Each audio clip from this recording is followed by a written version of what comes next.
I had a friend with MS who had lack of mobility, lack of gainful employment, but she was a master gardener who had no accessibility in her backyard. I thought one day I could get 20 friends together, have a pizza party, help my friend. 7 weeks later, we ended up having 65 volunteers, 27 companies, 10 rotating musical acts, did a $25,000 renovation in a single day with $380, changed my life, set me down a road that has now become HeroWork. We do radical renovations for charities. They have to be charities. We're mandated by CRA that is the case. Charities, for the most part, struggle financially, and everything that they have are going to their day-to-day operations. We try to tailor our program so that it syncs with them. We had talked with Paul and we went through the house, and our first vision was just to do the bike room, the bike shop. And Paul looked at me and says, well, what else do you want? All of a sudden, he's now saying, what more can we do? So from there, our scope changed into many different things. We had many more needs, and Paul was able to construct all of those needs and came up with a plan that we now actually have. These projects are very short in duration. The Rainbow Kitchen, for instance, was 3 weekends. Lots of energy, lots of people working together, hundreds of people on the site at the same time.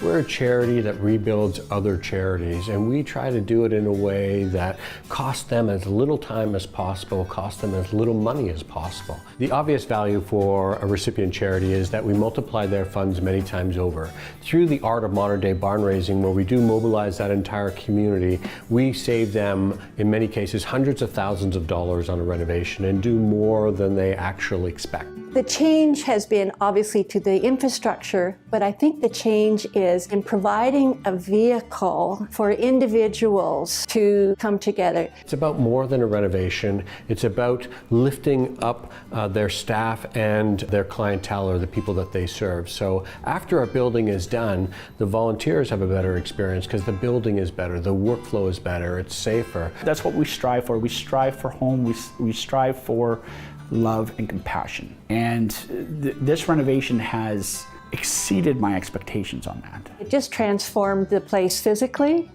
but it transformed us as an organization. You just sort of stand a little taller and feel a little better about things.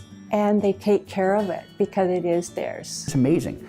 The donations that I've gotten since, clothing, food, financial, that I know are directly connected by the HeroWork, is huge. So awareness in the community clearly has been a plus. A volunteer base and certainly financial contributions.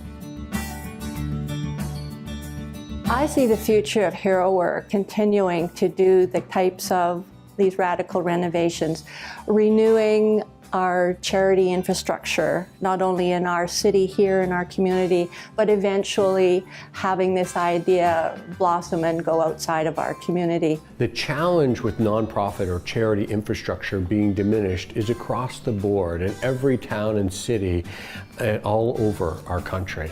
And so if we can find a way to lift the capacity of these spaces, then it will really lift up many charities in the future as well. Our end vision for HeroWork is to take this program and template it so that other communities can utilize it as well and improve their community and charity spaces. When they walk into that beautiful building that has beautiful colors, that's up to code, that everything is perfect, they know inside the community came together to make that happen. That hundreds of people and dozens of companies cared enough about them to make that building better. And although they may or may not understand it on a conscious level, that certainly affects them inside.